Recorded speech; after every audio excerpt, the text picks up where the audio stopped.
কথায় আছে না? আমরা হচ্ছি নারী। সাজাতে ভালোবাসি আমাদের নিজের বাড়ি। আসসালামু আলাইকুম প্রিয় ভিউয়ার্স। এই যে দেখছেন Facebook এ গেলেই এত ধামাকা, ধামাকা ঘর সাজানোর জিনিস দেখায়। আর সেগুলো দেখে নিজের কিছু পছন্দের জিনিস সামর্থ্য মতো অর্ডার করি। কিন্তু যখন ডেলিভারি ম্যান আমাকে ফোন দেয়, তখন আমি জিজ্ঞেস করি যে প্রাইস কত? কোনটা?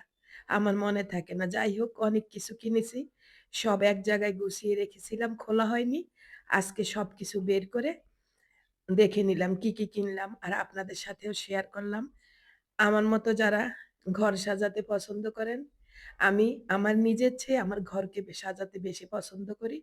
তবে এটা ঠিক না। আগে নিজেকে সাজাবেন, তারপর ঘর সাজাবেন। শুধু ঘর সাজালে হবে না, নিজকেও সাজিয়ে গুছিয়ে পরিপাটি রাখতে হবে। আপনার সুখ আপনার হাতের মুঠোয়। আপনি সুখে থাকতে চাইলে আপনার সামর্থ্য অনুযায়ী সবসময় নিজকে সাজিয়ে গুছিয়ে, ঘরকে সাজিয়ে গুছিয়ে, পরিবারকে সাজিয়ে গুছিয়ে সুন্দর একটা জীবন যাপন করার ব্যবস্থা করুন। আর আমি এই জিনিসগুলো যে কিনলাম কেমন হয়েছে? সেটা কিন্তু আপনারা সবাই কমেন্ট বক্সে বলে যাবেন। ভালো থাকবেন, সুস্থ থাকবেন, নিরাপদে থাকবেন। আল্লাহ হাফেজ।